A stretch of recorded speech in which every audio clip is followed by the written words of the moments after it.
Good morning, good afternoon, good evening, and good night. You are listening to Holding Down the Fort with me, Alejandro Soto, your host for the next hour or so. You're listening to The One with the Wurlitzer by American Football. My guest today, my buddy Nick Tash, and I talked about this album and this band a little bit in today's episode, so I thought I'd put one of their tunes here at the beginning. If you're listening to this on the day it's released or the day after, you can still make it out to the Contact Improv Workshop and Magic Dance. The Chautauqua Tours group is leading at Bring It, Push It, Own It from 6 to 9. That's on Wednesday, so hopefully you make it. If you did make it, thanks for being there. I got my buddy Nick Tash on the show today. We met doing theater back in the day. He's the guy behind the Piebald Shark Books cart that you may have seen outside of some of the local coffee shops here in town. Really neat guy. Great to have him on the show. So sit back, relax, and enjoy this conversation I had with my good buddy Nick Tash.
Nick Tash. I got Nick Tash here on the show. This is very exciting. So, you're my negative Nancy, Nick. Yeah. So we've been talking off air about about raising our standards, keeping our standards high, fucking paying the musicians. Sure. And just trying to do quality work, right? Right. And sometimes that means recognizing the work that's lacking quality. Sure. Yeah. And so, not to be haters, but sometimes you need some haters. Well, yeah. There. Like most places have kind of like a critics, Yeah, a critic. But there aren't really any people who serve that function around here. I've noticed, and almost every art. Am I coming through okay? Yeah, it sounded good. Yeah. Do you cut this at all, or do you just let it rip? I can, yeah. Most of the time, I just let it rip. All right. Well, I like that. So we were talking. You were asking about the tone of the podcast. Yeah. Whether it's positive or negative. Right. I try to be a positive person, focus on that.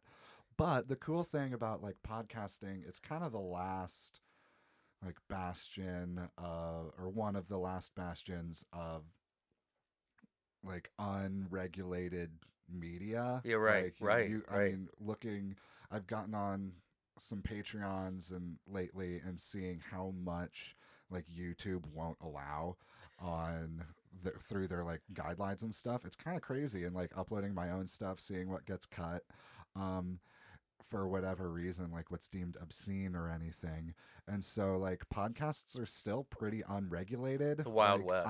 I'm able to upload my radio show that I use all unlicensed music, it's copywritten, and I just honestly gank it off Spotify. I do it high quality. Dinged? Huh? Never gotten dinged for it? No, not with the podcast. I really thought I would. But no, it went up just fine. I wonder if it's because I link to all the artists and stuff, and I upload in good quality. I download it in very high quality, so I'm trying to do the artists justice and not play their music in low quality for people. Right. and I link to the Spotify playlist and tell people to check it out and give the artists their support and whatnot. Um, but like one of the things that sucks is that like those regulations that like I mean I just uploaded one of my DJ sets and one of the songs got flagged in 242 countries. It was blocked. I didn't even know there were that many countries, and I'm guessing that's all of them. I I think think that that yeah, that is all probably of them. sounds like But like, yeah, I just like had to take that song out of the video uh-huh. because of copyright purposes, and like I don't think it's monetized. I'm not getting any money from it. But like, still, the Gorillas wouldn't let me upload their song Clint Eastwood in my DJ set, which Interesting. like fair. I mean, it's such a popular song. I Yeah, bet if it was able to be uploaded, so many people would have like fucked it up and put it in sure. their shitty I wonder sets. if But it's because uh, even though like everybody and their grandmother has a podcast now, you have a podcast, yeah, but like and there's a lot more attention on podcasts and they've become more professionalized. I wonder if the reason why it's still a little bit of a wild west is because it's still not taken very seriously, yeah, perhaps. I And, think and so. and largely it's still kind of an amateur medium Yeah. in a way that even radio wasn't. It's just a lot more DIY and people just don't maybe just don't pay enough attention to it. You know what I mean? Which is kind of a beautiful thing Yeah, because it lets yeah. you do a lot more interesting stuff. And then yeah, with the Patreon stuff, then you could do a lot more, say a lot more. hmm It's interesting. Yeah, I mean, I've yeah. listened to a lot of podcasts in my day. I remember I had an iPod, one of those early ones, and this was back in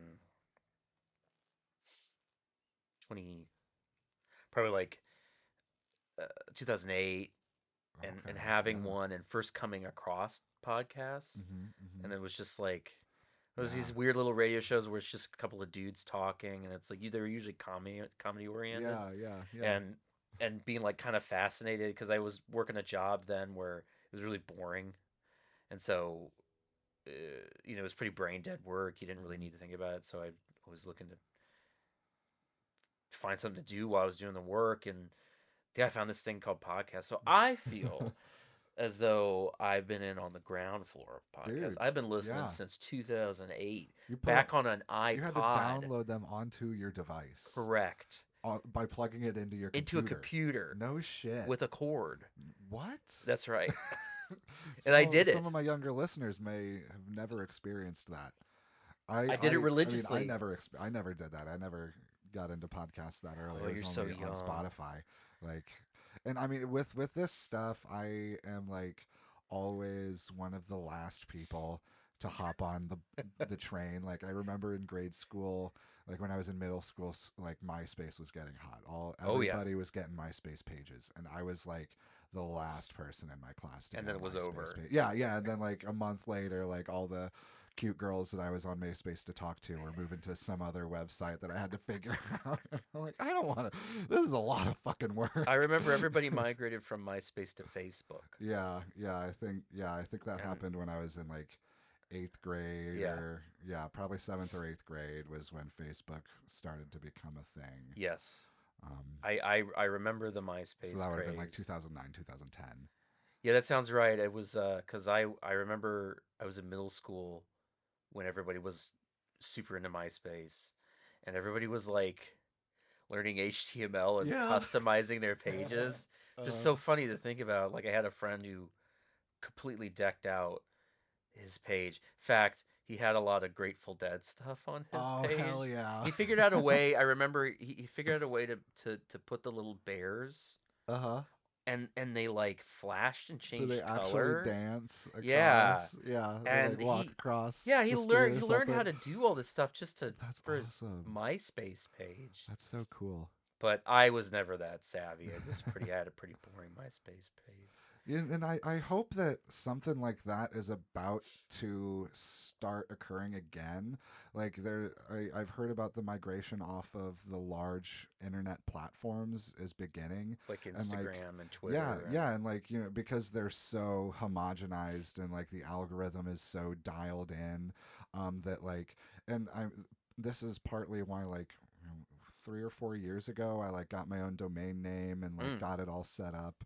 It's I haven't touched it in like a couple of years now, but I like got it so I have some internet real estate, and like now as some other friends of mine are like starting their businesses and like or like have their own websites for their art projects and stuff, like that's what I want to go to. Like it's on my to-do list to like bookmark all of those so that when I open my browser, it's like my favorites for like my friends' websites and stuff. And what are they And so up I'll go to? to that instead of like going to their Instagram page so I don't get a bunch of ads for bullshit I don't want. Right. And even, I mean, people are getting, so I've heard, like getting screwed by the algorithms Mm. on Mm-hmm. Instagram, and that's been Oh, driving a like lot of posts like getting buried and stuff. Yeah, precisely yeah, like yeah. people I don't believe it. see stuff anymore Yeah, because there's this other trash that gets pushed, yeah, and yeah. for the mysteries of the algorithm, I guess. But yeah, I think that's been pushing a lot of the migration off those Yeah. platforms. It's going to be interesting to see what happens next. It'd be cool. In my opinion, we should just get rid of images on the internet and it should go back to being text based. And then that's when it's going to get really interesting. Uh-huh, uh-huh. But I'm a bit Amish in that way, perhaps. But That'd be because awesome. like I think before MySpace, it was like LiveJournal. I want to say was like kind of the Oh. thing. But I was even Uh-huh. before my time, so I was never into that. But that was like largely just that was mostly text. It was like Mm-hmm. Mm-hmm. a blog, like a blog Mm-hmm. thing. Yeah, yeah, yeah, yeah. Yeah, Because it was like chat rooms and blogs was what the chat rooms and internet blogs. was Yep. in the early AIM. days. Were you Yeah. ever on Oh, AIM? oh yeah, Spent a yeah, lot of time on AIM. yeah, Yeah, yeah. AIM. Trying to talk to cute girls and That's all that it was waiting, about, brother. waiting for so long for replies that never came. It's the Oh, it was best. so crucial to have a like a killer handle and Hmm, also hmm, like hmm. away messages. Do you Hmm? remember having Oh, to come up like with the perfect away yeah, message? like if they shoot you a message and you're You're not not logged there, in, yeah. you're like I'll be back. I'm out mowing the lawn. So, Something cool and funny or something like that. uh-huh. Yeah, it's very important.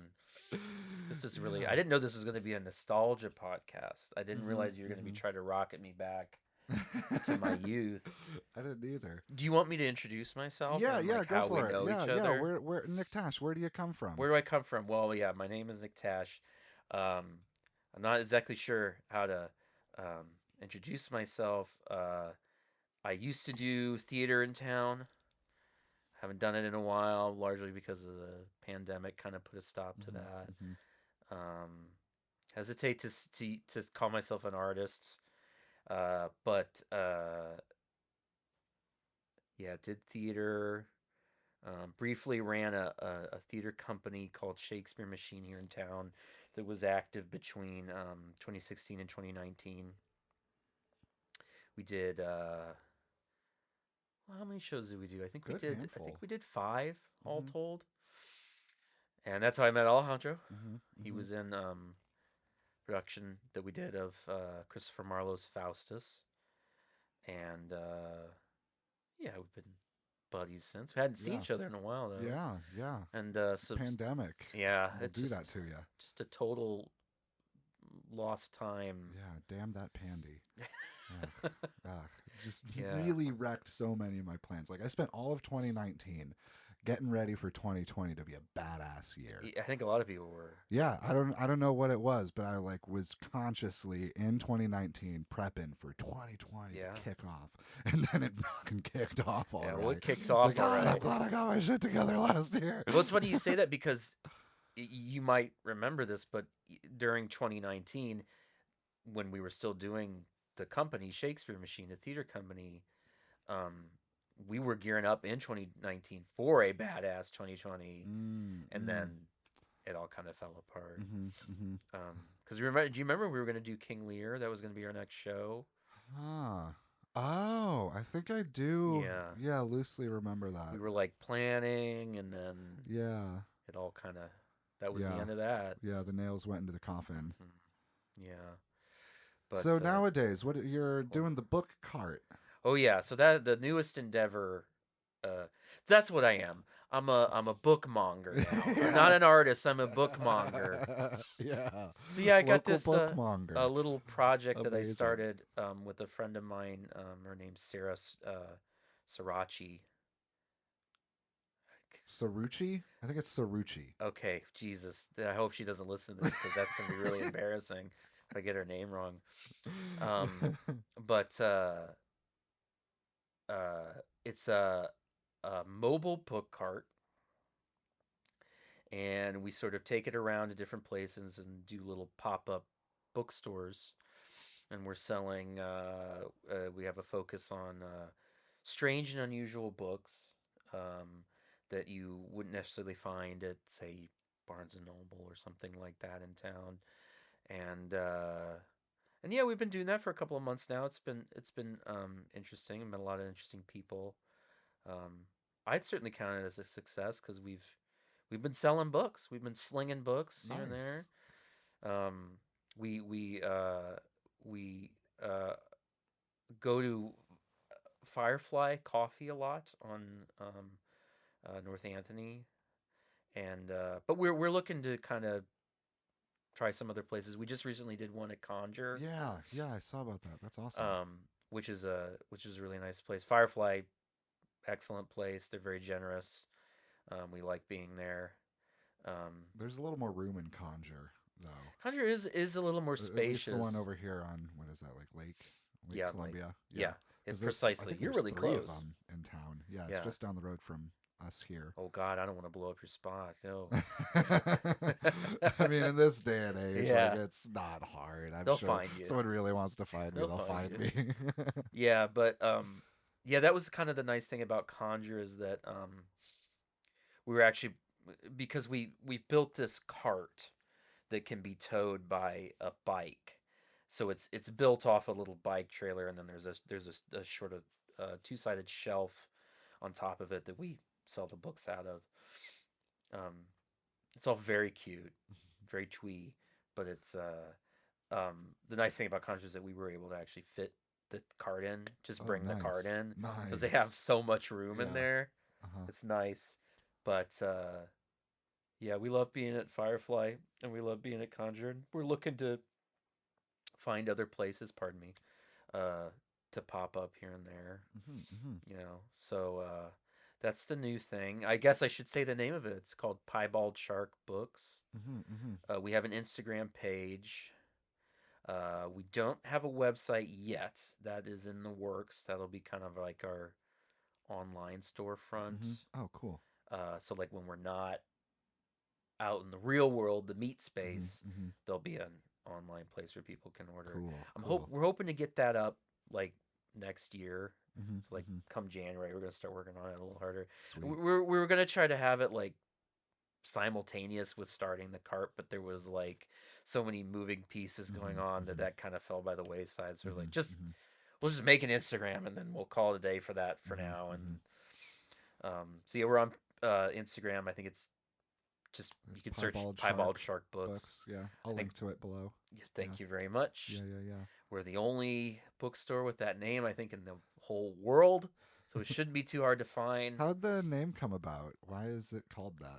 So that the phrase piebald shark came from a book called Titus Grown, which is written by a guy named Mervyn Peake, and Hmm. it's a part of this series of books. I think it's a trilogy called the Gormenghast trilogy, which is Okay. about it's kind of a strange fantasy story about this castle that is massive that just keeps being built and built and built, never Hmm. stopped.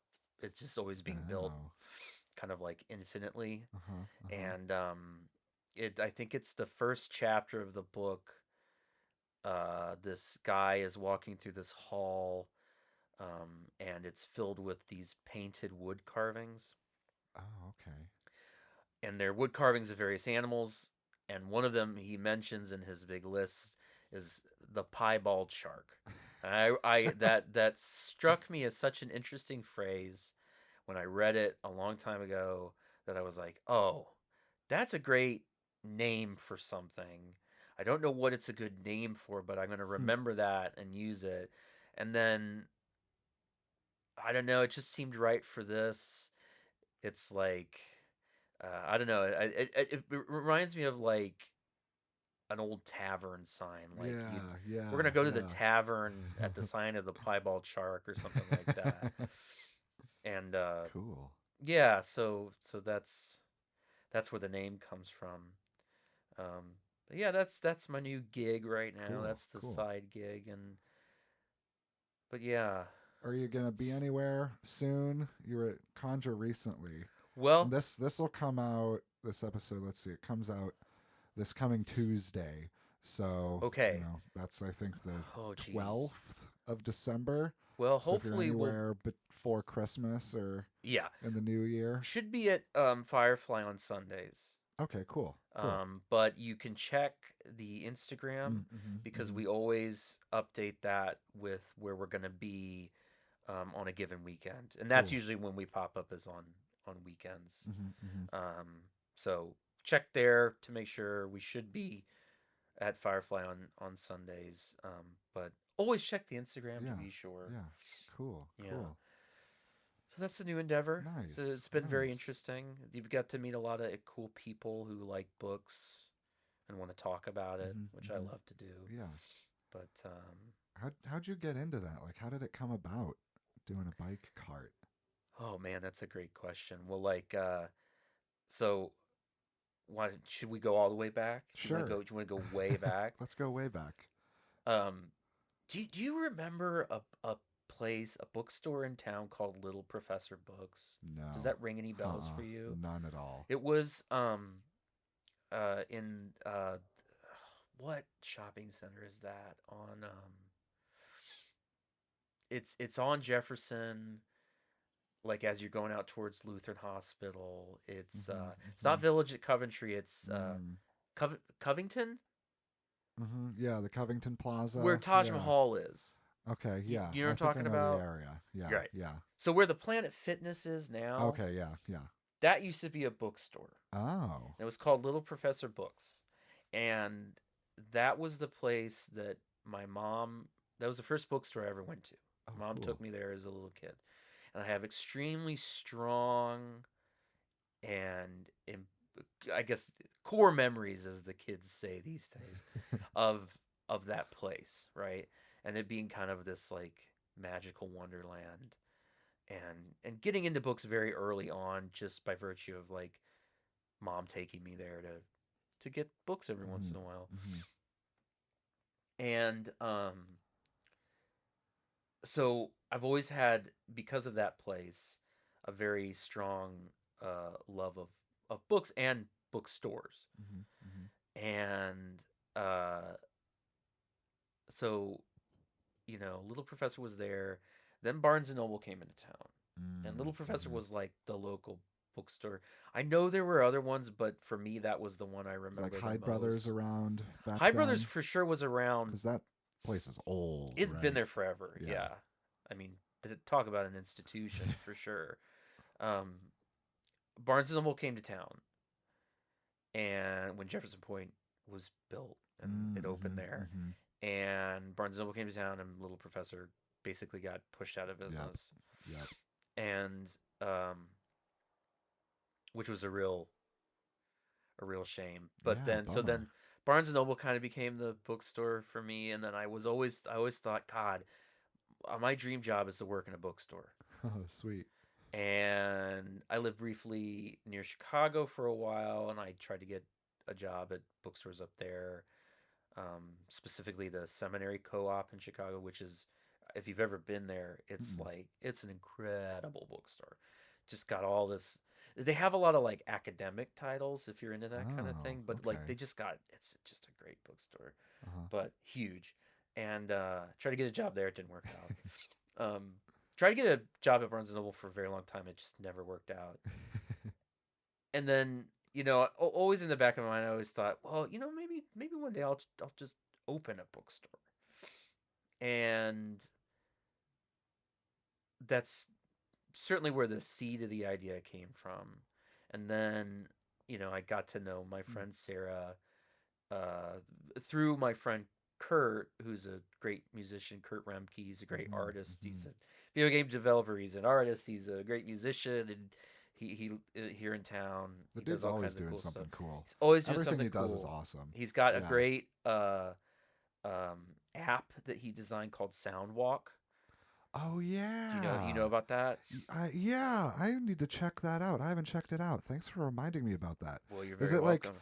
pairs with your GPS location and like spits out sounds based on like where you're walking around and stuff? Is Yeah, that it's like an interactive, like real time audio immersion like experience precisely. in real space? Yes. So Like, like they're geolocated to specific areas of town, and you can go to these areas of town. You can download the app.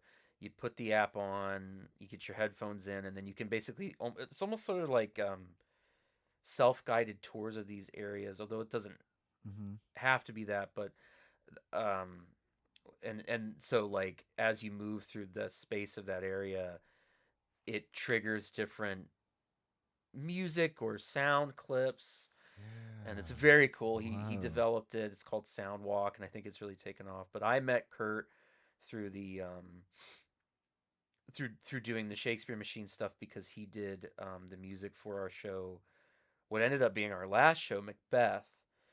He composed this amazing score for the show that he performed live Yeah. during the show, and we used an old pump organ Yeah, that for was the so for the cool. show. Yeah. So I met him, and then I met Sarah through him because Sarah is his lovely girlfriend, and Sarah is a very interesting artist in her own right, and she kind of works with graphic design, and she actually designed all of our logo and all that stuff, Oh, and nice. she is also a Rizzo printer, a Risograph Mm-hmm, printer, if you know mm-hmm. what that is. I know we've Yeah, you've talked told about me that. about it a bit. And She's printed your bookmarks she prints on the that. Is that bookmarks. Yeah, right? correct. Yeah, Yeah. yeah, Cool. yeah. And her and I talked a lot, and she always had this desire to kind of maybe one day open like a print shop, which kind of made a idea go off in my head of like, oh, Sarah, you know what we should do is that we should get a space, and then one half of it will be your print shop, and then the other half will be this bookstore. And we're like, oh yeah, that's a great idea. Probably never happened because I'm just full of great ideas. It doesn't Uh-huh. mean that it's ever gonna happen. But then, but I did genuinely think that would be a good idea.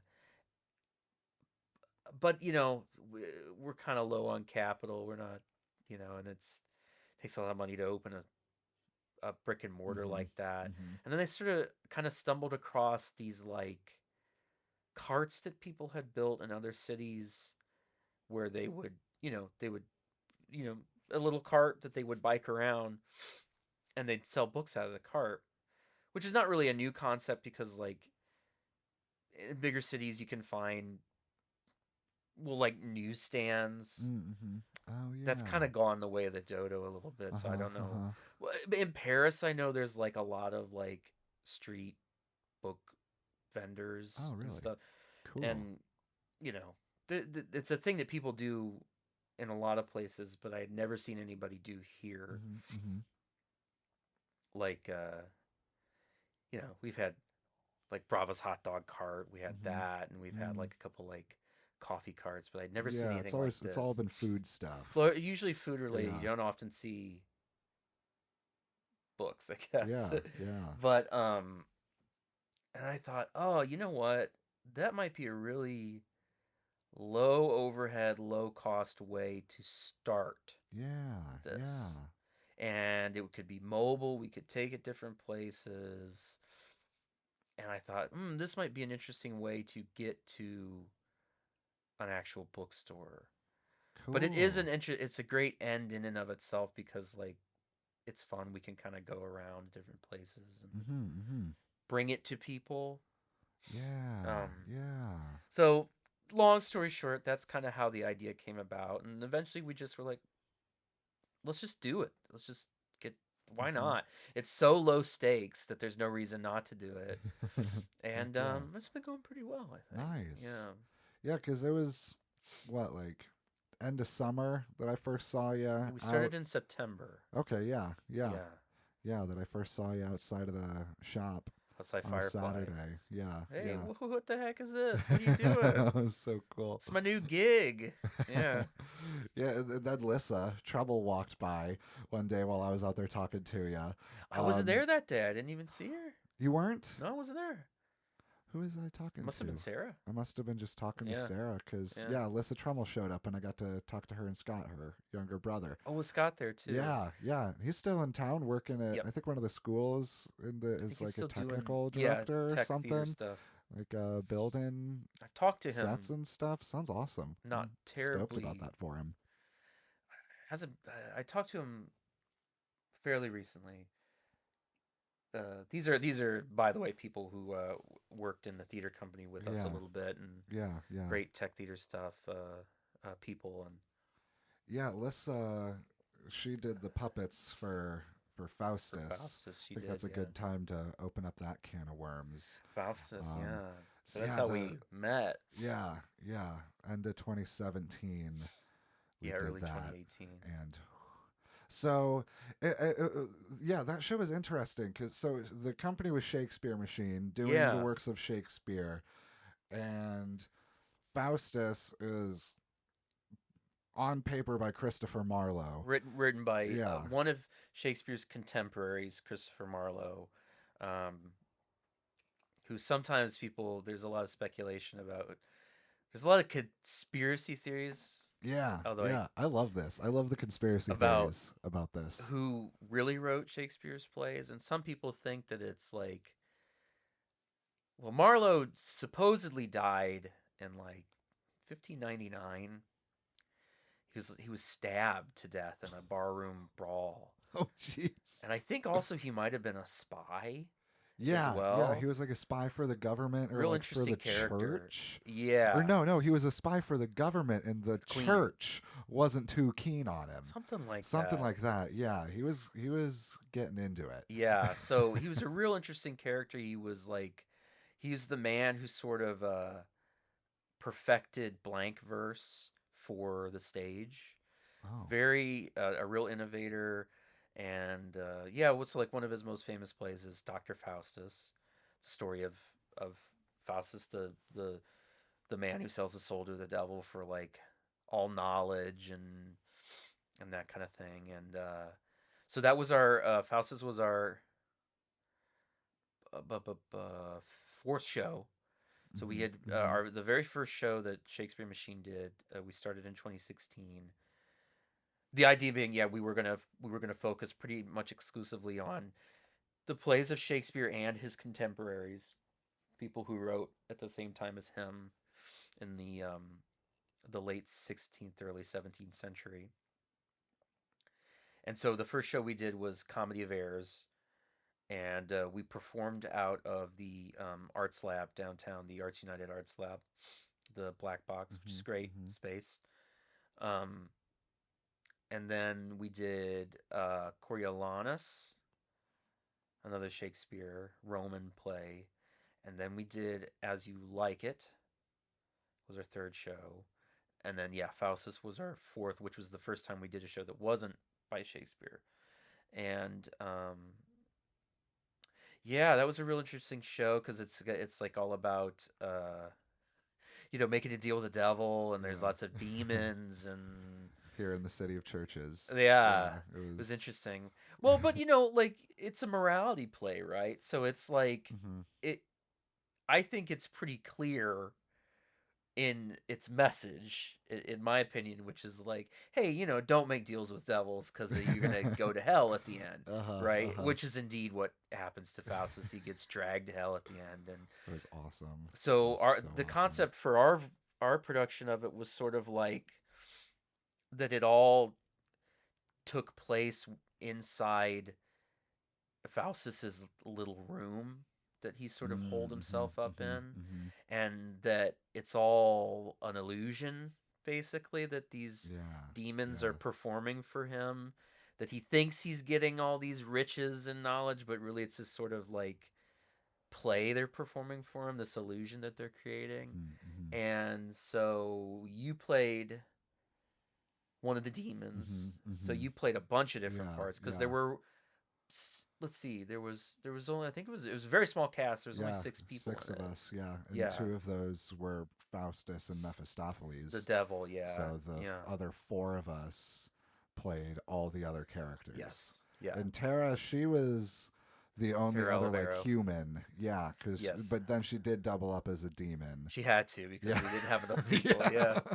So yeah, we used and we used masks in the play. The demons Yeah. wore these like sort of morph suit hoods that were just totally white and blank Yeah. with just little eye holes cut out of Yeah, them. our eyes and mouths were cut out of Yes, them. so it's very creepy. Super And then creepy. you guys would sort of put masks over that to become other Hmm. Hmm. characters. Masks and small costume Small different pieces. costs to Yeah. denote the different characters. Uh-huh. Again, further reinforcing the idea that this is sort of it's all a show for Uh-huh. Uh-huh. just to show that they're putting on to just steal his soul at the end of it. He thinks he's getting a great deal out of it, but it's not. Hmm. Hmm.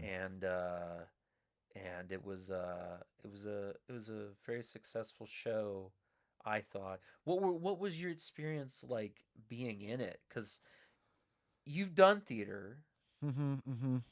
Yeah, yeah, and but I don't think you had done theater in a while though. no, no, no, I not since I had been in high school Mm, had I like actually done a show, and I was 22 when we did that. right. So, it'd been 4 years since I'd maybe even been on a stage because I don't think I was doing anything with music at that time. Like, What were you doing at the time? Were I you was just fucking hanging out. just living, Like, yeah, existing? I had gotten back, so I had finished cosmetology school after Yeah, I dropped out of IPFW. I went right. into PFW in the theater department for a year after high school. Left that, did cosmetology school.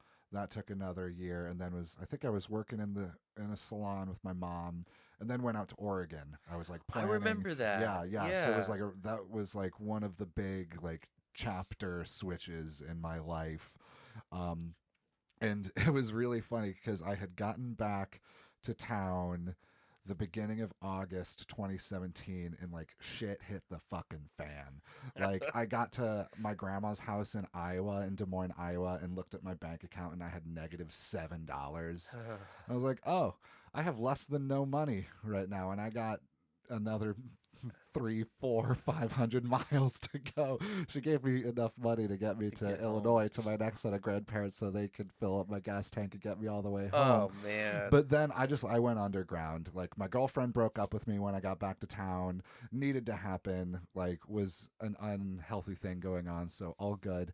But get back to town. I was like sleeping in my mom's garage because like I had been living with that girl who had broken up with me, and so I just went underground for a month. Like I did not see anybody, I did not talk to anybody. And then Chase Francis texted me, and he was like, hey dude, I'm doing this show and we need We people. need Like some people. auditions Yeah. happened last week and not enough people showed up.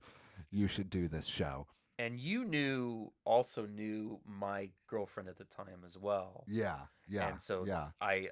she vouched for you. She's like, Okay, "Oh, he's cool, good. cool. He'll be good for this." Yeah, Yeah, because that's right. There was a lot of, yeah, like nobody showed up for those yeah. auditions. And so Chase texted me, and I And was, Chase played Faustus, the yeah, main yeah, character. yeah. Yeah, I told Chase him, Francis. sounds awesome, but dude, my life is fucked up right now. I don't think I don't think I can do that. Nah. And he was like, I hear you, but you should do this show. And I was like, all right, I'm Very in. persuasive. Yeah, Yeah. yeah, honestly, it didn't take much. It only took one other text of like, All right. okay, Okay. but still, you should do the show. I was like, okay, deal. And so glad I did because, like, yeah, I think still it was the most like truly creative process I've been a part of. Like I feel like what we made was like truly a work of art. And like with a group too, like because I've done some like individual things, like draw some like drawings and like some of my songs I'm pretty proud of. Yeah. Yeah. But like to do that like in that style, like I mean we had an 8 weeks from when rehearsals started to like when the show closed. Yeah. It was a Like long process. yeah, fairly long, but also like really short at the same Yeah, we time. could have spent a lot more time on it. Like Yeah, it would have yeah. been nice to spend a little bit more time on it, Hmm. but that's kind of a luxury. Yeah. We certainly were able to spend more time at than most theaters do in town, which is nice. That was kind of the thing that we wanted to do at Shakespeare Machine, was like have longer rehearsal times that we could really explore the hmm stuff, the material, and Yeah. like really dig into it. Yeah, that was one of the really cool parts, was like the table work and Yeah. like the scansion Oh work, yeah, like yeah. breaking down how to say this stuff and what this shit This means. is all in verse. Like, yeah, Yeah, yeah. blank verse. I mean, before that, I did not understand Shakespeare. Like, we read Romeo and Juliet and maybe King Lear in high school. Probably Julius Caesar too. Maybe did you read I that? I think I missed that one.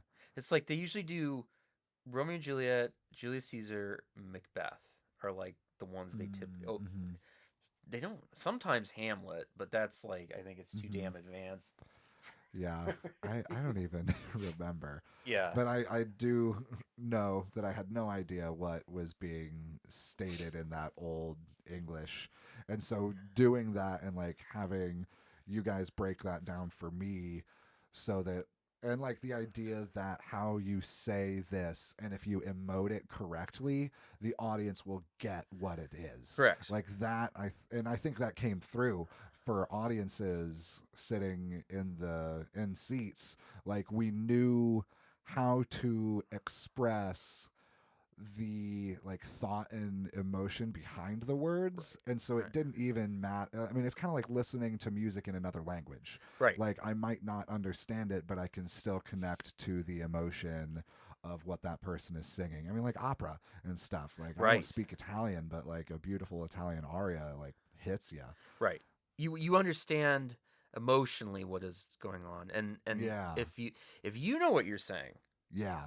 and you understand the content of what you're saying, the emotion, the emotional content of what you're saying, then it'll come across the audience. Even if the language is a little difficult and obscure, Mm-hmm. it'll still Mm-hmm. make sense. Yeah, yeah. Yeah, And I had even seen some like live productions of Shakespeare here in town. Like, my parents, when I was young, shout out to them, took like me and my sister to a lot of shows here in town. I'm not gonna say specific names to try and not be a straight up fair hater, enough, fair but enough. like I remember, I mean, and I was young, There has been a lot of but good work done here. yeah, yeah, and I have Yeah. seen good work as an adult after doing the show with you at this same company I'm thinking of that I did enjoy. Yes, But I think like definitely. when I was younger seeing it, it was totally in one ear and out the other. I fell asleep for a Shakespeare if they Oh took yeah. us to see something, like even if it was like a well-known one. Hmm. I as a 7th or 8th grader totally checked out. Yeah. Even if I tried to pay attention, I just like could not even keep my eyes open. Yeah. And maybe that's the nature of being a kid Oh, and I just think you just seeing don't give a any shit. theater. Yeah. Yeah, like Um, but I you could be think, seeing the best quality Shakespeare, and if you're a kid, you're just not gonna. yeah, yeah, I don't it's know. not gonna hit. It's not gonna land. I mean, we were trying very hard to make it accessible, but still be experimental and interesting about it. We Yeah. wanted to make sure that it was clear, but still do unusual stuff. Like in a lot of our productions, we use masks, and masks were definitely used heavily in Faustus, and we also used puppets, which were designed by Lissa Mm-hmm. Tremmel, and they were Yeah. great. We had these uh, puppets that represented the Pope and some and Yeah, that one yeah was amazing, and that she she got some made. cred. Like, people gave her mad props in Well, they the look like great. They puppet turned out world for great that. because the Pope Yeah. thing was meant to look like one of those um like ossuary relics or reliquaries for saints, where like they take a skeleton and then like decorate it with jewels. Oh, yeah, yeah, So I had come yeah. across this Oh. book of that's all pictures of that. I think it's called Empire of Death is the name of the book. It's just all pictures of that stuff, and I was like, oh yeah, that's what we need to do for this, because Nice. we had such a small cast, so we had to kind of double and create characters in interesting ways. And Mm-hmm. so you found the process fulfilling. Yeah, yeah, yeah.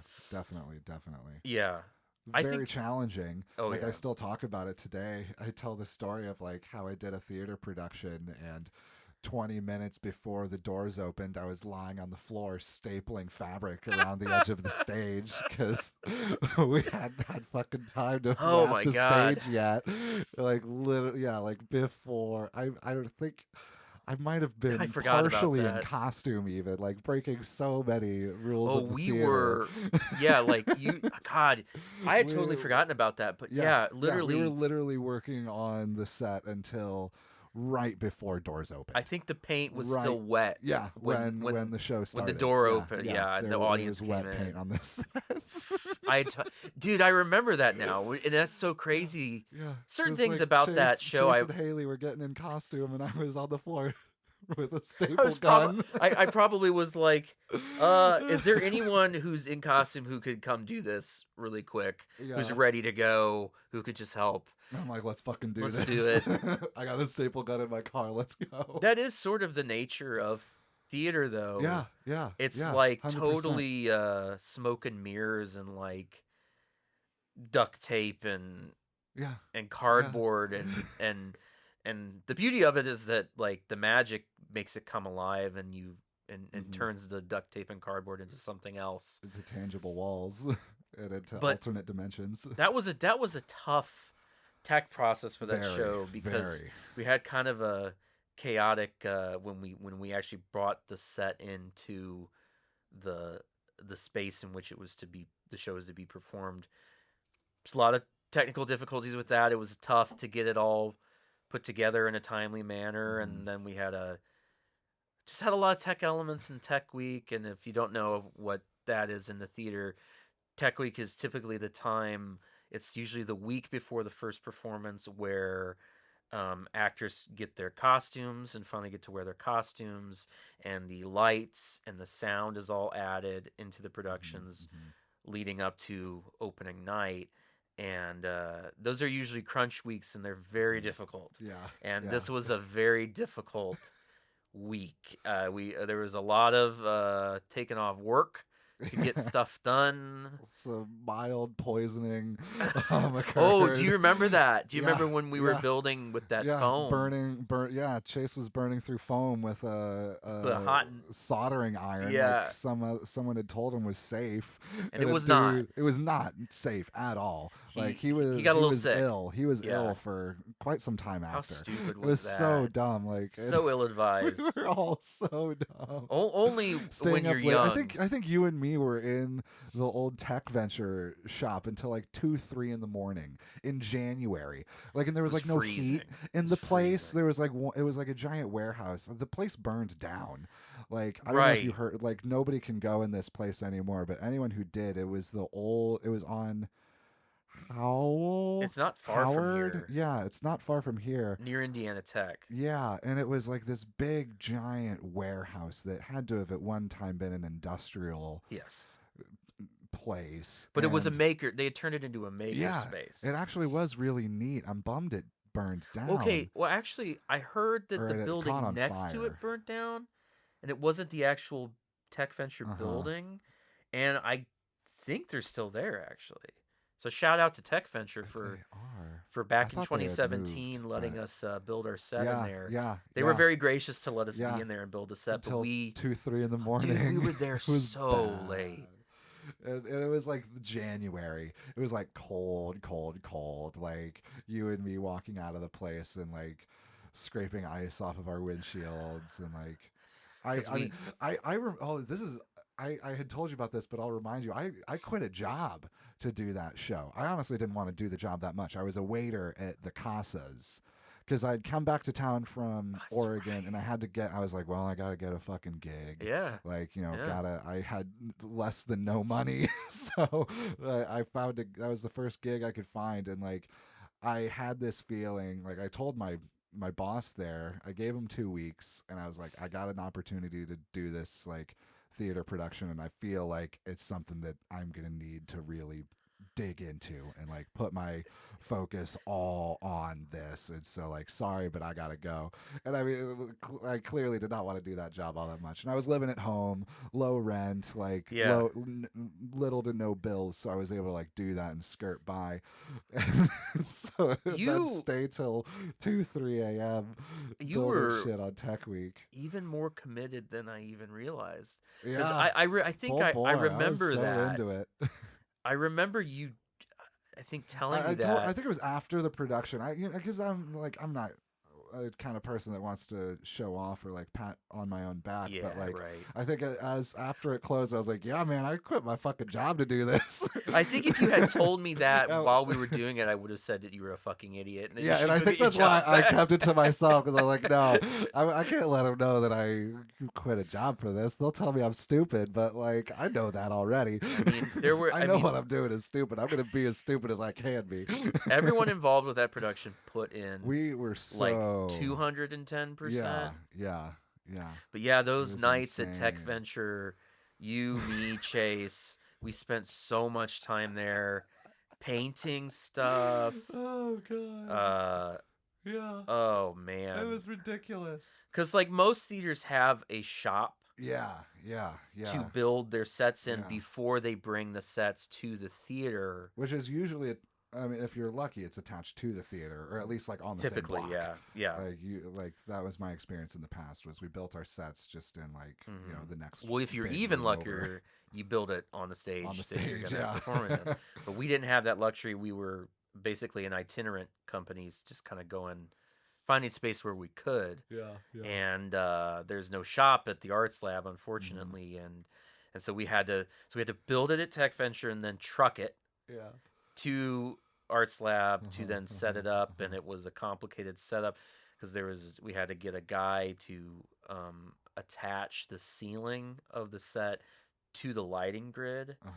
We actually had to hire somebody to do that. I remember like the day after he was here in Fort Wayne, he was like going to Alabama. Yeah, he's like a professional guy. He was like legit pro. I wish I could Super remember the awesome. guy's name, but he was great. He was super Yeah, helpful, and he yeah. did it Got his for work done quick. probably got it less done than he right. normally would have. Nice. I think he gave us a nice deal. But like, shout out to Luke Holliger, the tech director at Arts United. Without them, we would have been totally fucked.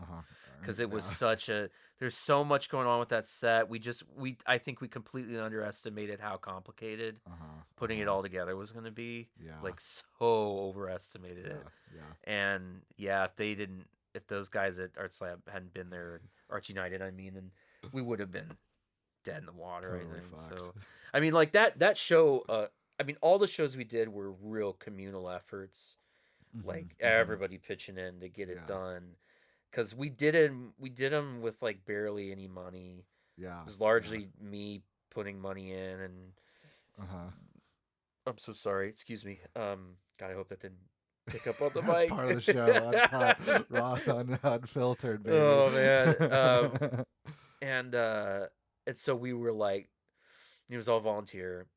We were hoping that we would get to the point where we would be able to pay people, but things fell apart before that, unfortunately. And but the process of it's certainly I think between that and the first show we did, Comedy of Errors, are the two shows I'm most proud of that we did. Faustus, I think, is maybe my favorite of all the ones we did because it was the closest to what I had envisioned that we would do as the company, and also the closest to what I had in my head came out on the stage, which was extremely gratifying. Yeah. Like to see it actually kind of come out. There were things that I wish we had. I mean, there were a lot of things I wish we had more time to work out and perfect. Yeah. But I mean, we had a great response. Like, oh, and I guess the one aspect that we didn't really talk about is that there was a live score to this one as well. Yeah, that's right. Which was like heavy doom drone metal. Yeah. My cousin actually doom metal, yeah. Truly like heavy stuff. Like I think I told him that I wanted like basically I was like, give me Wolves in the Throne Room or Sun O stuff. Like, give me like heavy shit. Uh-huh. And it was my cousin, Alex. He just crafted this score. It was just him and his guitar, Mhm. and he made this score that filled that It was room, amazing. blew It was people's amazing. like and it really added something to the show because it Uh-huh. was like heavy, Yeah, yeah, sinister yeah, music. yeah. And he was playing a red Gibson SG. Oh, It he was looked just and like the guitar the devil would play. exactly. Like, I mean, and we also had him. He was sort of because there was the stage and the set, and he was sort of off to the side Uh-huh. because the art slab is a black box, which is basically just an empty room, Mm-hmm. and you bring in like seating risers, and the audience Mm-hmm. sits on those, but there's no distinction really between stage and audience. It's all kind of in Yeah. one room. And we just sort of had him off to the side, almost in a corner. Yeah. But Yeah. he was also kind of in a costume. It was like a It was black cloaked. robe, He had a like black with cloak, a and hood. You he couldn't had it see his over his face. face. Yeah, and Yeah. so it's just this guy in the corner. Awesome. The Just chugging worst away. thing about Faustus, though, is that we have no video record of it. I took video of You it. have video of it? I believe I still have it. It was a Folks, real this is a revelation. so it was one of the dress rehearsals, I think. Alejandro, you got to give me that. I mean, it was crazy. I had shitty little home like cameras, like not even camcorders. It was like digital cameras, and I had they could only record like 10 minutes of video at a time.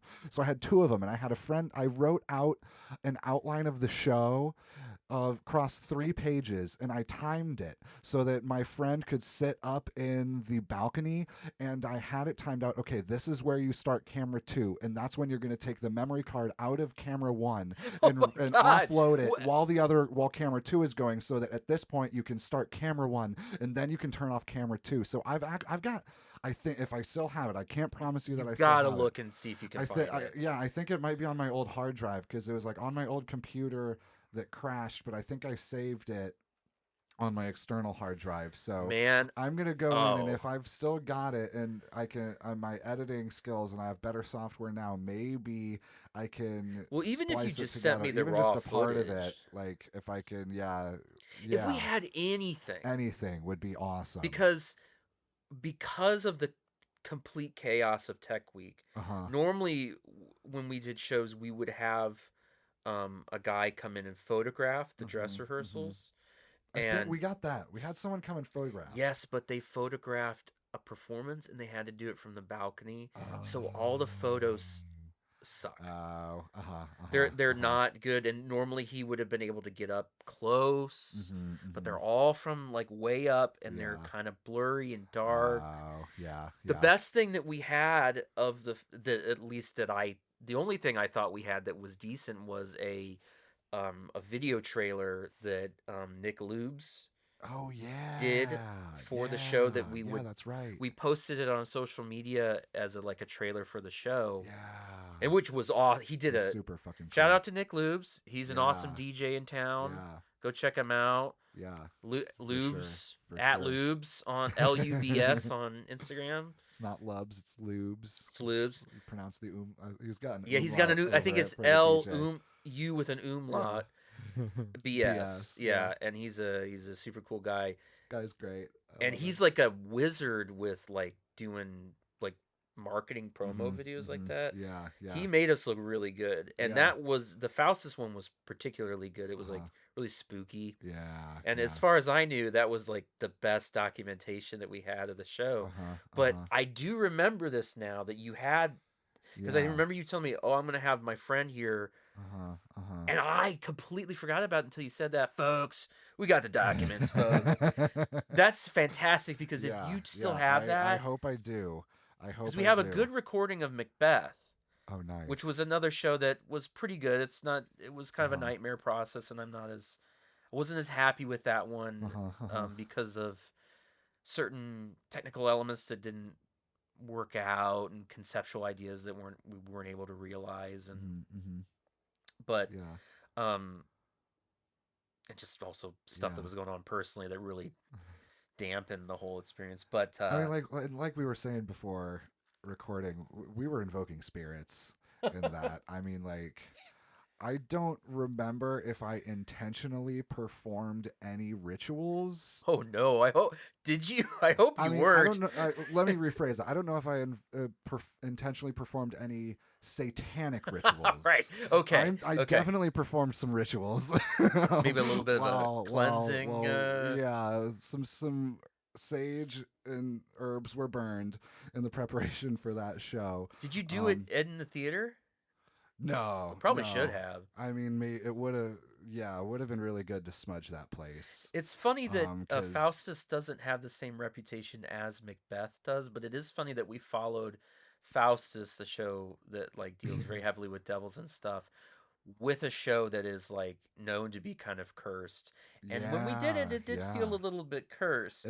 Yeah, what But Macbeth Faustus did. was fine. Macbeth Mm. felt a little Uh cursed huh. because of Okay. so much was like so difficult Uh about it. huh. Uh huh. But Faustus, I think, I mean, despite the fact that it was like it was a tough show to get, Mm-hmm. but that's like kind of the nature of theater is like we all get Yeah. together and make it happen by hook or by crook. Yeah. Like the Yeah. show must Yeah. go on by Yeah. God. Yeah. Yeah. And but yeah, it was that was like working with you guys, working with Chase as Faustus, like getting the performances out of you guys was like one of the most fulfilling things I have done thus far in theater.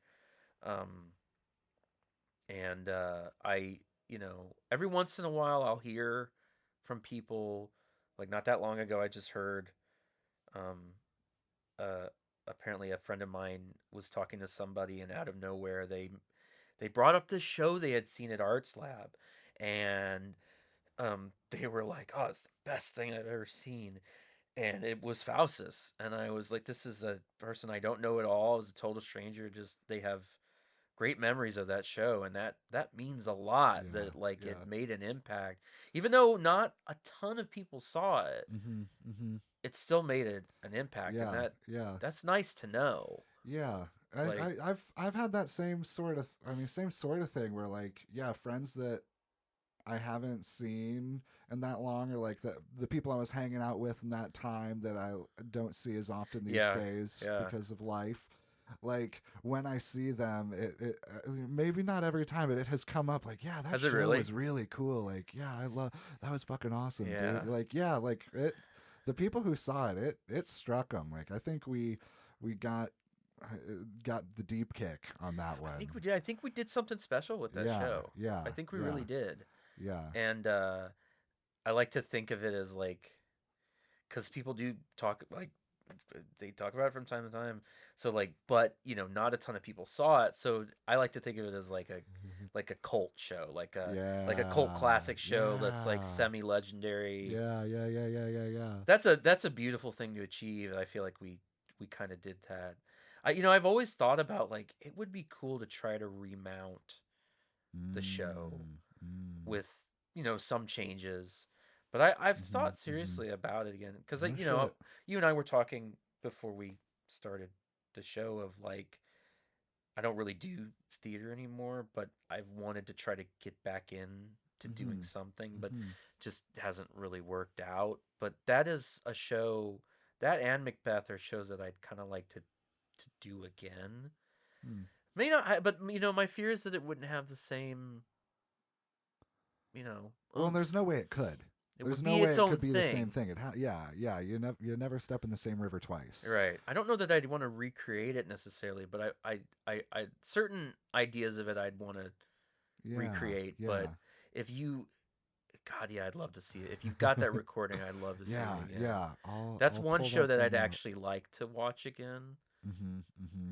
The other one, maybe Comedy of Errors, I might want to watch again. But um, that one was another beautiful process. I know you weren't involved with that one, but it was a similar kind of thing of like, I think what was so magical about it was the sheer fact that it even happened at all and that Yeah, we managed to do it, which it also was the case with Faustus because it yeah. was like such It chaos. really was. It, It, but yeah, it yeah. something that as so often happens in theater, though, that's usually what happens is like rehearsals can go really badly, tech can be chaos, but then somehow it comes together Hmm. 20 minutes before the audience comes through the door, Uh-huh.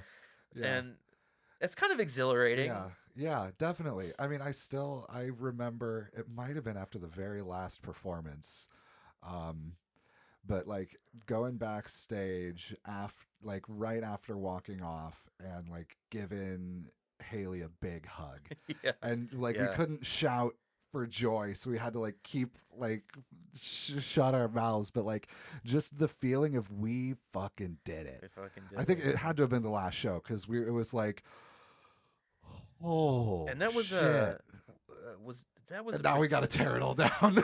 that was a particularly good show, wasn't it? Wasn't it? Wouldn't we Yeah, have a I good mean, audience on that honestly, one? I think every performance was awesome. Like, I feel like every time I walked off the stage, I felt good about we Yeah, did, yeah, like individually and as a group, which yeah. like blows my mind. Like, I don't remember any of them feeling like, well, we got tomorrow night. Like, no, I feel like everyone, it was like, yeah, we left it all fucking out there. Yeah, man. And Yeah. I think we did. I think we Oh really yeah. did. That show got Because into I mean, some. at that point, it felt like there was no option. Like we had all gone so far and so deep. Like I was talking about this to someone the other day. I was like, I found learned while doing this theater show how long it would take the human body to die from lack of sleep. Like you can go like I think it was like 11 or 12 days without sleeping before Yeah. your organs just start to shut down. Yeah. It was because like that was the thing with Faustus. It was like he was He'd been maddeningly chasing after knowledge, right. and like, okay, how long could this guy go without sleeping before dying, Right. before death takes him Right. for his final day? And like, I mean, it's this stuff like that like, Yeah, we did like a lot it's of like kind of a lot of researchy stuff, research. Yeah, a and lot of like standing around and being like, oh, well, what about this weird thing that isn't gonna come through it all, but like the background knowledge of that is going to inform the facial expression or like how I hold my arms in this moment. So let's take 20 minutes to figure this out and like put it under the magnifying glass. yeah, definitely. Like Well, that that was the beauty of having a lot of such a cool time part. too, Yeah, yeah. and you guys had to be ultra expressive with your bodies because your faces were essentially Yeah. You had no faces, Had none. and that was the Yeah. point. Was like the demons, they didn't like we intentionally went after like an unusual look for quote unquote demons because yeah, you guys just sort of had these blank white faces that were, like I said, they were like morph masks with Yeah. the mouth cut out and eye holes cut out, and Hmm. so you're just sort of like blanks. Yeah. and Yeah. and I think your costumes were they were basically like long It was johns. long johns. It was Yeah, full body long johns. sort of white. Yeah, yeah. I Yeah. mean, you could definitely see my package. It was very revealing. Yes. Were you wearing any compression shorts? I mean, I was Were in you keeping it? briefs. Yeah, but I mean, like it was You were. like I thought maybe you would try to lock it in a little I bit, but mean, you're just letting it rip. I wasn't in boxer briefs. I wasn't bojangling across the stage, but like, I mean, yeah, it was something that was like to be worn under your ski suit Right. or something as like your first layer to keep I you think they're warm. It was called. like not to be worn as a standalone item. I think they're called union suits. Yeah, yeah, yeah. That's what it was. Yeah. And we got like ballet, like dance shoes or Mhm, something that were mhm. white. So we were white Very from simple. head to toe. Yeah. Very simple, and then on cool. top of those base costumes, you would build up Uh-huh. another costume when you were a different Yeah, character or yeah, something yeah, like that, or yeah. you'd be manipulating a puppet Yeah, like or something to. like graduation robes when we were the scholars. Oh yeah, right, yeah. I played the pretty lady, and so I had like Oh fake, yeah, a big fake tits boobs. and a Yeah, fake right. ass. Yeah, They were like Yeah. styrofoam that like were supposed to go underneath something else again, Mhm. but was put over top to just be so ridiculous. Well, it was all about the illusion. Yeah, It's yeah, like to show that it is an illusion. I the thought it was audience is awesome. aware, but through Faustus's eyes, the idea being like he really is seeing a beautiful woman, but we can see what it truly is. We can see the machinations and Yeah. the machinery going on behind. And I Mhm. still think that's a Yeah. really good idea, and I think it came through. Yeah, I think it so. came through. I think so. I remember one of my proudest moments of that show was I would usually watch, because in the arts lab there's a second story where the what they call the tech booth is, which is where the stage manager kind of runs the show after the director's done their job.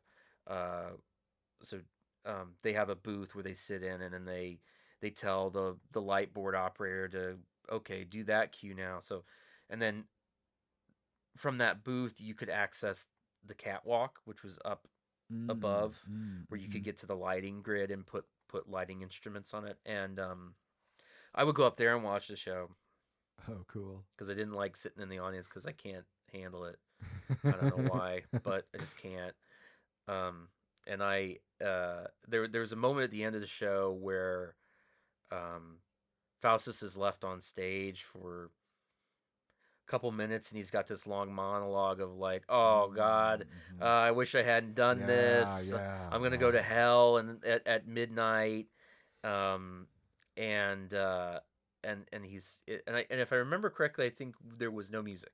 Yeah, under that. It was just and everything else had it was like music end to end. Very underneath everything. Very stimulating. Yeah. Yeah. And then that was like quiet, just him talking. Yeah. And then the stage was or the set rather, the floor of the set was elevated like what, 2 feet off the ground? About 2 feet, yeah. Because we did a lot of stuff where there was like a couple trap doors in the set, and demons would kind of come up through the floor. But the aforementioned fabric that you were stapling around the floor of the set was there to mask, underneath the people the climbing stage. under the stage to get to the fake door. Right. Yeah. Oh, and you remember how you had to climb through the back to army crawl? It wasn't. Yeah. It was to an get army under crawl, the stage. So from the back of the set, about a 20-foot army crawl to get to that. It's fucking just ludicrous to think of it now. Door. What you guys had to costume. do, like she did that in like a full suit. Right, Haley playing Mephistopheles. Yeah, when Mephistopheles popped out at the beginning of the show. Right. She was in heels and a full suit. What the audience with horns. Yes. With a large horned headdress. Big, as well. gazelle-looking horns. Yeah, it was awesome. Yeah, she looked fucking so badass. So creepy and yeah. So what the audience didn't know is that the whole company was waiting basically under the stage while he was doing his final monologue. Yeah, and then it reached a point under the stage where the clock struck 12 or whatever, and it was time, and you all in unison, one arm just slaps out aggressively.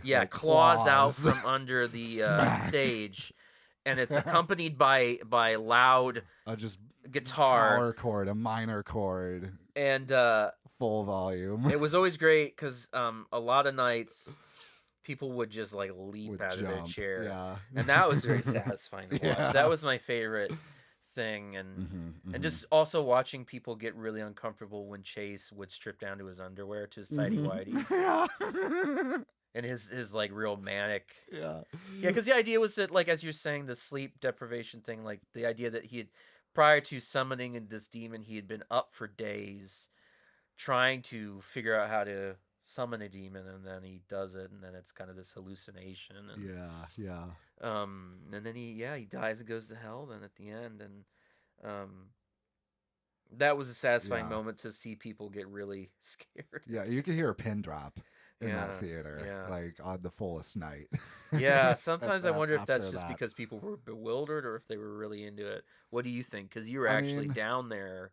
I think both. I think it was bewildered and I'm into it though. Maybe one or the other, for a combination of both, probably a lot of the time. But the people who got it like were into it, and like people who are open-minded about what can go on in the world really appreciate or like, what are the possibilities for theater in this town? Because it was certainly something, if I could say, like, it's certainly something that like nobody's really done much like that before. You see some really interesting stuff sometimes at IPFW. Yeah, Like yeah, they're yeah, willing to, because it's an educational theater. yeah. They're willing to get a little more experimental, Hmm, hmm. um, which is great. And that's where I learned a lot of stuff. When were you at IPFW? It was It was the year after you graduated. okay. Yeah, because I heard a lot about you from Chase, Okay, sure. and Right. I don't think Haley was. No, she was there. Yeah, she I was thought still she there. was still Yeah, there. yeah, Yeah. yeah. Because I think she was there the year after I was there. Because I only spent 1 year Well, I in the didn't graduate department. either. Oh, This okay. is a big Oh, this really? is a big revelation. I don't think most people know that, but Oh, yeah, yeah. I didn't graduate either. I was there for 3 years, and then I ended up leaving with my then girlfriend to, because she went to grad school in Illinois, so I Mm-hmm, followed mm-hmm. her there, and yeah, I just left the department. So Okay, probably a okay. similar story to you of like, yeah. Well, so what happened there? You were there for a year, and then you're Uh just like, huh. this isn't for me, really. Yeah, the moment I realized I wasn't going to do it, it was like the end of the year, and I had just done a road trip with my girlfriend to see her favorite band. They were like a Europe. They're from England or Europe, and Mm, yeah, English band. And they did like 5, 6 dates in the U.S. Like real small mm, underground bands. So like coasts and major cities. And gotcha, so we drove to like Maryland. We drove to Baltimore to see this like emo punk rock band Basement. gotcha. They're called Basement. They actually put on a really good show, Basement. and All of right. like Okay. that genre, they're like I think one of the more musically interesting groups. Another good one is the world is a beautiful place. That's the Heat kicking on. Oh. I'll hopefully be able to cut that out in post, or at least dim down the noise. But Okay. the world is a beautiful place, and I'm no longer afraid to I know die. them. They're Yeah, of they're the same good. genre. Yeah, Okay. that same Okay. kind of thing. So we drove to Yeah. Baltimore to see them, and I was on deck to be like the stage manager for Jeff's show in the spring, and I realized that. So and then another emo band, American Football. Oh, They sure. I know had American been football. Yeah. they were after a decade of non-activity, they were getting back together, and like they were one of my favorite bands at the time. Like really connected with the music. Um, and their like first show back after like over a decade was the same weekend as that opening performance of that show, And you're like, and I was like, I gotta go see I'd American rather be Football. there. I'd rather, yeah, if I'm sitting in that theater at PFW when American Football is playing, my heart will be wrenched out of my chest. I will never forgive myself. So I emailed Jeff Casaz. I was like, hey, I'm not going to be able to do this. And like, I mean, I thought about it for a little bit and was like, yeah, nah, And in this fact, isn't for I'm me. not In even fact, coming I'm back. done. Yeah. Yeah. Like So were you a theater major? yeah, yeah, yeah. Okay. And I really, Tech theater or acting? What? I think I had put my emphasis as musical theater only Interesting. because two cute girls were in the room when I was asked what I wanted to focus on, and they were focusing on musical theater. Well, and So I I'm know like, if you it's had good for done a cute lot. girls, it's good for me. And You I only went because it's actually a really funny story. I toured PFW because my mom forced me to. I didn't want to go to college. I was like, I don't know what I want to do. I'm not going to waste the money. Mhm. My mom was like, you got to go to college. So she took me for a tour. We checked out the whole campus. Last stop was the theater building. I walk in, and someone with a clipboard walks up to me and goes, "Are you Oliver?" I'm like, "No, but I can be." And they're like, "Well, we're auditioning for scholarships right now, and Oliver hasn't showed up. Do you want to try out for a scholarship?" And I'm like, That's maybe. What do hilarious. I got to do?" And they're like, "Sing a song and say a monologue." I'm like, give me 5 minutes. How about that?" And so I like went in, and it was like Jeff, Tori, and maybe Craig. Oh, I remember And Tori. Tori was still there. yeah, Yeah. yeah. Her last year was my 1 year. Yeah. And I sang Joanna from Sweeney Todd and had Sure. no monologue in mind. I'd never actually even learned a monologue. The first real monologue I did was in the theater department. You But were they in a gave me production. $1,000. They gave me $1,000 for that. $1,000 Really? scholarship. Like they were impressed that I just showed up and did it on the spot. And so I was like, well, I got a scholarship to a college. I guess I'm going. And and I mean, I say I That's an putzed around for a year in the theater department and still paid $7,000. So expensive way to putz around. yeah. But totally worth it. Like I because of that got connected with Chase, connected Right. with you, Right. learned a lot. Like saw the things that Jeff Casaza was doing Mm-hmm. that like now I'm doing in my yoga practice, and so Oh, I'm like, really? yeah, Okay. yeah. Like so much of his stuff is like Eastern Oh, spirituality, yeah. like Yeah. influenced. Like now that I'm studying Eastern spirituality, I'm like he was just doing pranayama and yoga nidra with Right. us in the Right. voice for the actor class. Yeah. So good. All that link letter stuff is, Yeah, I think, yeah, very much informed by that, yeah. the voice work. Mm-hmm. Yeah. And of course the Suzuki physical stuff that he would do, which I don't know. Did you get into that when you were there? Maybe a little bit, Yeah. but not much. I don't think he ever We did a taught lot an of link actual letter. class on it, but he used to do. I never took the class. What the heck was that class? It was something like physical theater or something, but it Was was it a class movement? movement. Yeah, yeah. Movement. I was signed up to take that, but then I He didn't dropped take it. out. So yeah. Movement is what it was, and yeah, that was like he would do Suzuki there, which is this extremely rigorous movement training for Yeah. actors that originates from Japan, and it's like all about cultivating stillness Yeah, that's right. and then Yeah. building presence from stillness. Oh, yeah, yeah, I never yeah. got to take it, but I experienced a little bit in some of the productions that I did there Yeah, with yeah. Jeff, and I saw him do stuff like that, Uh-huh. and it got me really interested in that stuff. Like Jeff So Casaza is a cool. teacher at the theater department in IPFW, or now PFW, and he did a lot of. He's the one who will do a lot of experimental work Mm-hmm, there, mm-hmm. and he certainly was influential on me because of experimental work. And yeah, I think your story and mine are very similar at IPFW because I feel like I putzed around there for 3 years, and racked up a lot of debt, and then didn't even.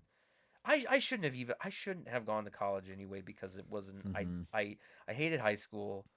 I did really poorly. I mean, I graduated, but like barely. Uh-huh.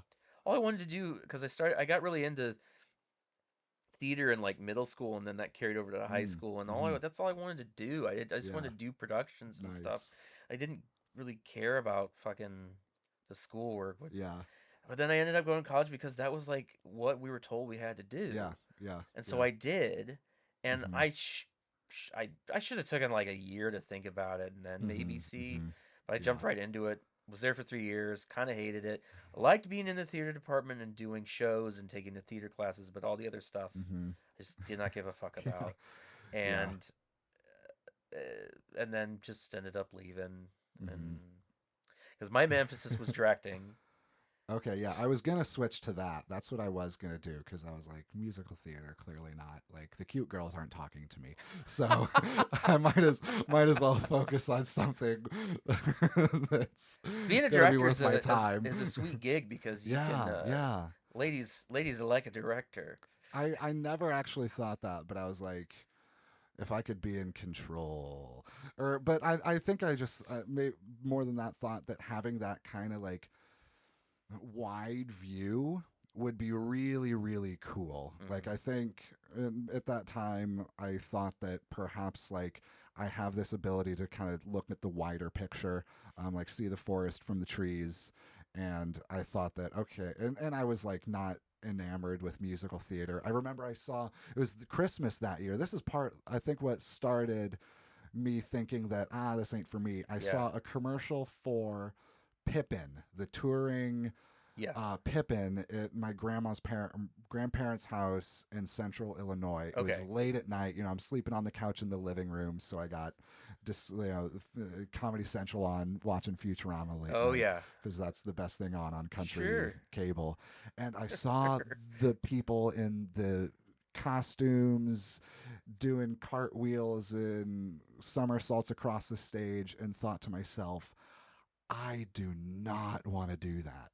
I would hate being that person somersaulting across the stage in the touring production of Pippin. Uh That huh. looks like death to me. Yeah. And I was like, okay, I'm not a musical theater person. Hmm. Like this is not what I'm gonna be doing. Hmm. And it was an interesting moment, and I'm glad about that. and then it kind of like I started moving away from that because the last like kind of theater thing I did, I tried out for a production. I tried out for American Idiot that Oh, they did, and I yeah. didn't end up being in it. I said I wanted like a lead role only, and I think like I wasn't the right fit for one of those roles, and I stood by that. I was like, my time's valuable in this day and age, Yeah. Yeah. and like after not getting that, I was like so relieved. I was honestly so like glad that I was not in that show, Uh-huh. and I was like, oh, good. I don't have to like play someone else. I'm just going to go keep being me and playing my music. And I You don't have to waste. And this is just my 4 opinion. weeks or This is my whatever. bullshit opinion. I don't have to waste my time learning the songs for the Broadway versions of Green Day songs. Right?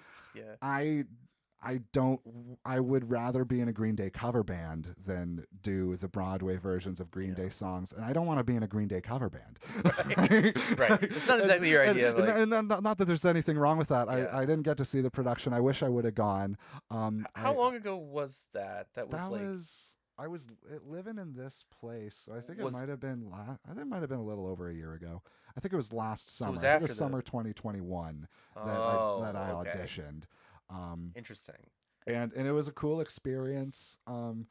But like, yeah, just reminded me that like I'm not a musical theater guy. Hmm. Like I did that back in the day because it's what was available, and it like got my foot in that door. But like that's it's not my jive. It's not Right. my thing. Well, it's nothing. You're not actually particularly passionate about it. No, no. Yeah. And it took. I think I probably always knew that. Like I had fun. I have fun doing it, and I think that's kind of why I auditioned for that show. I was like, yeah, it'd be fun. I like Green Day music. Right. Maybe they'll let me play my guitar. Yeah. Right. Yeah. I can do Well, it that. makes sense. Yeah, Yeah. yeah, and I think that was part of why I was like asked to audition by one of the production members, production crew. I have long hair. I've been in a band. I You do. can play an instrument. I can play the guitar. Um, and I don't know if any of them actually. I'll be honest. I looked at the photos of the dude holding the guitar, and I'm like, he doesn't know how to play a He's not guitar. playing the He's not playing a guitar. guitar. Which, fine, whatever. Plenty of people don't have the time to learn to play the guitar, or didn't put the time into learning to play the guitar. Neither here nor there. But yeah, I don't know. It wasn't my jive, and I'm like glad that they didn't put me in that show because I wouldn't have done a good job. My heart wouldn't have been in it. But like what we did with Faustus, I found incredibly fulfilling and like have a deeper appreciation for like poetry and like the use of language as an artistic medium. Hmm. Like I recently had Olivia Ulch on the podcast. She's like a poet. I played at her art show the beginning of November, and like seeing her work and like how she does like blackout poetry. It's very interesting So stuff. Yeah. and it's like it's cool like she did this thing where she showed the before, like the page before she blacked it out, and like I'm reading through it and I'm like, how does she pick that stuff out? Like I was, in my hubris, I'm like, it can't be that hard. She's just blacking out most of the words on the page. It can't be that Right. difficult. And then she like showed the like, She's picking out random words. wait, she's Yeah. picking out random words and they're But they're not making random though. a sense making piece of poetry. And then like looking at the page and trying to pick out where I would black out, and I'm like, my brain is like, the gears are turning, the steam's coming out of my ears within 5 seconds. Like, oh, okay, there's a lot Right. to this that I think now in the internet age, to kind of bring it back around, like so much is being lost on the pictures and the videos and 15-second reels and like TikToks and stuff, Visual like culture. visual culture. And so we're, people, kids aren't writing with their hands anymore. Like Right. nobody's doing cursive.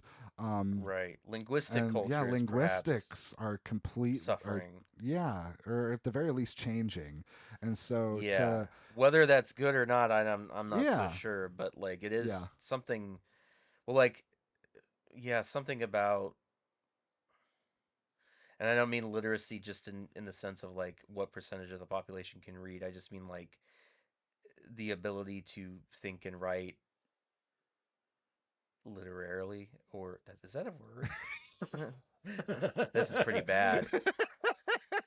And I These sell kids these books. days are so dumb. They're so They got no dumb. literary knowledge. And I in a literary way, or like to express yourself, um, you know, in that way, I think. I mean, there is something to be said to which is why I like books, physical books, Yeah, not Kindles and stuff. yeah. Although I have had those in the past, but like there's something to be said about the physical object Mm-hmm. and the physical ink on the page. And yeah, I worry about losing that, and I guess I'm trying to do my part in the fight to keep that stuff alive by selling books in a way. And Yeah. but I think, I mean, I don't know, there's a lot about,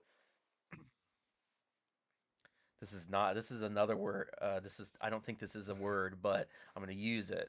I'm going to be like Shakespeare and Yes. coin words.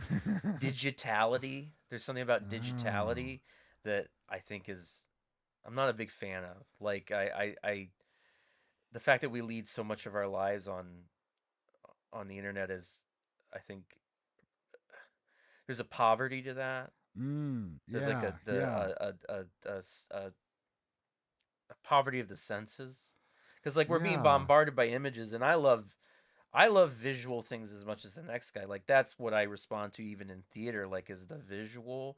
Even though yeah. theater is very much a linguistic medium, but I think a lot of times the visuals neglected in theater, which was something that we were trying to do Mm, with Shakespeare Machine, which is to activate the visual component more. yeah, yeah. Um, but and so like, you know, I've grown up in a very visual culture, obviously, and so I mean, movies are like my, books and movies. That's kind of my thing. Used to be theater, but I don't do it as much anymore. So I don't. Yeah, I don't know. I don't know if I really count it, but I mean, it's interesting because like I see the like in movies, like movies aren't shot on film anymore, and Hmm, something hmm. about, I guess it's like it's books and something about the analog, the physical object as opposed to the Yeah, digital object yeah, is like too crucial and important to just let disappear. yeah, yeah. And there's something about like I think we need it. We the need it. yeah, and something about the energy put into creating the thing. Yeah, Like it's to making a damn thing. yeah, Like not yeah. just, yeah. And I was talking to a friend of mine. She's like she makes jewelry and like does it by hand, makes the Hmm. wire loops and everything, and like was talking about uh, in the spirit of being a hater in the hopes of keeping standards. Um, Right. like the folks who kind of take the easy route and order things that you can clip together real easy and do 50 of them to put a display together.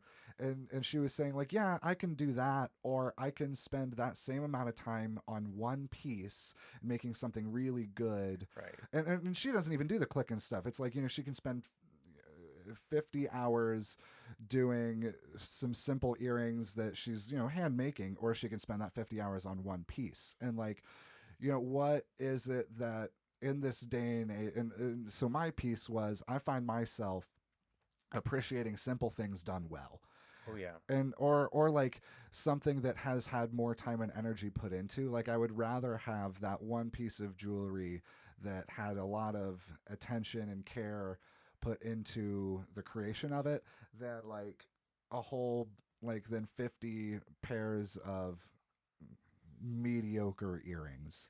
And it's a kind of part of like consumerism and like capitalism, like pumping out mass quantity and like mass production for Well, it's like the difference between an industrial object and an artisanal object, yeah, yeah, yeah, right? The yeah. artisanal labor versus like industrial labor, And I and what that produces. yeah, and like the industrial labor style has leached into artisanal and creative labor styles. Certainly. Yeah. And we're at a point and have an opportunity, I think, to reel that and to address that, and like there is great value to industrial production. Oh, sure. Like we're not going to get rid of that. There's fucking 8 billion people on the world. Right. We got to Yeah. mass produce diapers. Like, there's so many Right. fucking babies shitting out here and elderly people shitting out here. And I'm sure plenty of people in between shitting out here. Everybody's shitting out here. And we got to take care of it. But like in that, if we can like kind of reel back the desire that has become so ravenous from mass production culture and have appreciation for a few things done well versus a lot of things done shittily, like I think that maybe we'll start getting better theater and we'll start getting better music and hopefully better podcasts. And like I find You're talking even. I mean, are you talking just in general? Are you're even being more specific about like Fort Wayne in general, right? You mean you're talking about standards of arts and across all arts and various creative endeavors in this city, right? Like probably because I mean I'm this is where only we in this live. city. Yeah, Yeah. to talk about anywhere else would be putting even more credit on me than I'm already. Pretend like what, your lo- reach what is little? farther. Yeah, I have very Yeah. little reach. I know so little, and like that's part of like reeling it back is like recognizing that me as an individual, I know so little, but I can do some things. There's some things I know about. Like I know how to record decently enough to put out a decent podcast. And so I can invite people who do things that I don't know how to do to like talk about that. And like, I, I give my money for jewelry to the people who make jewelry. I don't Right. spend my time trying learning to make jewelry. Cause like Well, I don't need to. Like I don't have like I have a desire to make jewelry. I've got a box in the back of my closet full of jewelry making but just supplies haven't actually. gotten That's been to it. sitting there the entire time I've been living in this apartment. Um, I actually want to give a lot of that stuff to my friend Bailey, who I was just talking about, who makes really good jewelry. Shout out to Bees Things. She makes really good shit. Is that Um, her on Instagram? Is that yeah, right? yeah, yeah, yeah. Bailey. What's her last name? I don't remember. Ooh, I'm hope she bad doesn't about that listen. these days. She's not listening. If she does, shout out. Listen this far. We're an hour and a half in, actually. So yeah, I think let's We wrap can it up. wrap It's it getting up. late. Yeah. Nick Tash, where can people find you? Um, they can find Piebald Shark Books on Instagram. I think it's at you could just search it, or it's like at Instagram.com/ Piebald Hmm. Shark Books. I can link it in the show, Yep. and you can just click that. It'll take you right to the You page. can find me most weekends either at Firefly or various other coffee shops, hawking books. That's about Heck it for yeah, now. There might be, I hope that there might be more theater in the future, yeah. but Me too. it's a little up in the air at the Hmm. moment. Got to Hmm. find the right way to do it. Yeah, yeah, But yeah, come see me and buy a book. yeah, We got yeah. lots of interesting stuff, particularly if you're listening to Alejandro's podcast. I'm sure you're a strange and unusual person, Uh huh. so we have Definitely. strange and unusual books for those Uh for huh. such people. So I hope no straight squares are listening to yeah, my no podcast. squares. But if they are, please follow that donate link below and give me your money, because you probably got more than the weirdo oddballs. Hopefully not. Hopefully we got some well endowed weirdo oddballs who are also going to follow that donate link down in the show notes. One would hope. Yeah, I'm hearing more and more from people about like being open to accepting and receiving help and assistance from others. Yeah, And yeah. it's like if I had another $50, I could get another one of those microphones that's sitting over there for you, and it'd be better. I just dropped a chunk of change on like a plug-in that I use to pull out all the like extra noise. Oh, So like cool. kind of like Okay. we were doing back in the theater days, sinking all my own money into this right now. Been And there, like brother. I lamented to my sister that if I had one more day, like one day a week to focus on this, I could do this really well. And like after I was after I said that, I thought about. I'm like, I think I'm making an excuse. I don't want that to be an excuse. So I'm like doing it. I'm putting my money into it, but I could do an even better job if people give me some change to pay the bills and keep the lights on. So I'm open to it. Give them a cut. Throw them a couple of bucks, people. And I'm at the point where I feel like the product I'm putting out is worthy of asking people to give me money for. I'm not requiring it. It goes out for free. But like if people have said, hey, I'd give you money for the podcast, and I'm like, shit, really? Maybe I should get my shit together so you can do that, because people aren't handing me $20. It's a cashless economy these days on the internet. They want to. But yeah, but go check out the Piebald books. I've got a couple of the books on the shelf. I haven't cracked the Halloween poetry one open, but I haven't even cracked the other one open. So I should do that after this so I can. I'm bad about reading. I've always been terrible about it. I got this shelf full of books, and I have read maybe 2% of them. Well, I mean, it's funny. I sell books, but also I also have similar troubles with that because, well, for one, I have 2 young kids, so it's very difficult to find the time. Oh, yeah. But the selling of the books kind of scratches an itch a little bit too. Nice. So, but yeah, give money to Alejandro. Come check out Piebald Shark. Heck yeah. Thank you for having me on. I appreciate it. Thanks for being on the show. Yeah. Have you back again sometime. Yeah, this is great. Sounds Sweet. good. Thanks, Nick, for being on the show. It was a really good time having you. We got to talk a lot off air, too, and it was really good catching up with you. Love you, buddy. Got to come back again sometime. I'm looking forward to it. Check out Piebald Shark Books.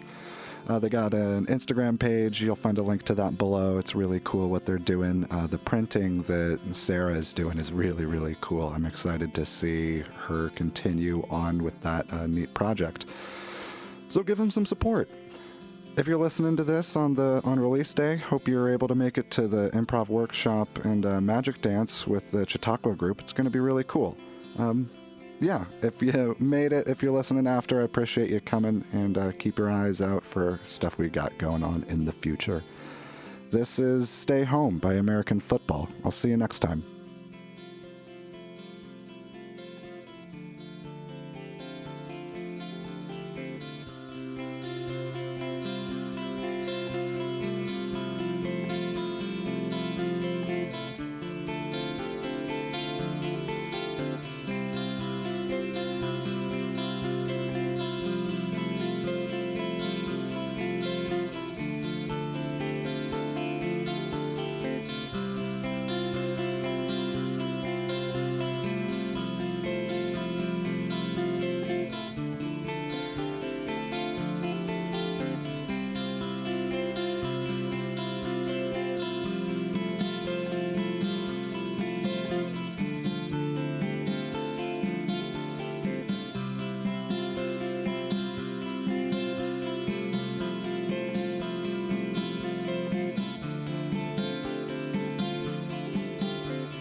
social.